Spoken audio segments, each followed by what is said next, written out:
सभी 14.3 का प्रश्न 1 का भाग 1। ठीक है, तो प्रश्न 1 में हमें करना क्या है, निम्नलिखित विभाजन कीजिए। अब ये जो विभाजन विधि है मैंने परिचय वाले पाठ में जो है बहुत अच्छे से जो है इसे समझाया है, तो यदि आपने वो नहीं देखा है तो आप एक बार प्लीज उसे देख लें, तो जिससे है आपको जो ये प्रश्न है वो आसानी से समझ में आ जाएंगे। ठीक है, तो चलिए अब देखते हैं हम प्रश्न। तो हमें यहाँ पे क्या करना है, 28x की घात 4 को 56x से जो है क्या करना है, भाग। ये काय का चिन्ह है, भाग का। ठीक है, यानी विभाजन करनी है। तो कैसे कर सकते हैं, तो हम इसे लिखेंगे कि 28x की घात 4 को मुझे 56x से जो है भाग करना है। तो सबसे पहले क्या हम 28 के और 56 के गुणनखंड लिख सकते हैं, तो देखो कैसे, 2 गुणा में 2, 2 दूनी 4, और 4 में जब 7 का गुणा करेंगे तो क्या 28 हो जाएगा, बिल्कुल।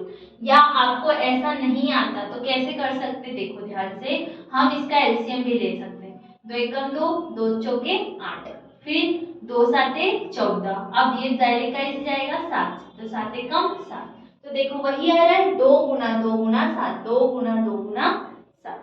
ठीक है, अब x की घात है मतलब x कितने बार है, 4 बार, गुना x गुना x गुना x और गुना में x।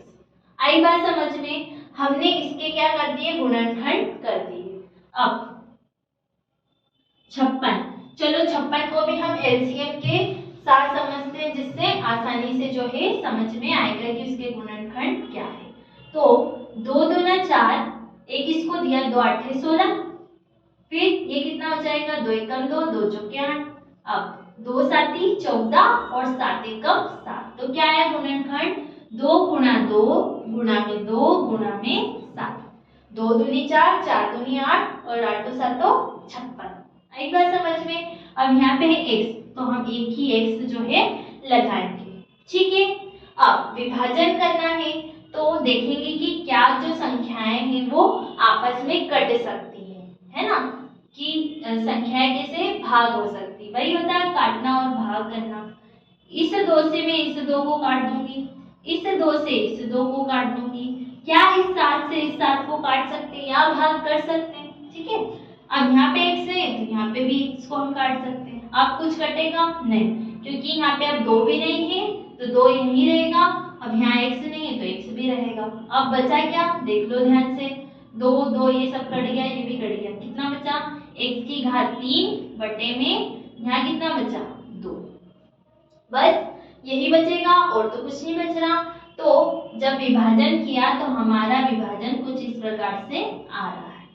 ठीक है, समझ में आया किस प्रकार से करना है, जिसका भी विभाजन करना है उससे सबसे पहले हम क्या कर लेंगे, गुणनखंड कर लेंगे, और जो भी संख्याएं कट रही है आपस में, है ना, जो समान है, जैसे 2 एकम 2, या भाग दे दो या काट दो, एक ही बात है, तो कट जाएगी और बचेगा वो हम लिख देंगे।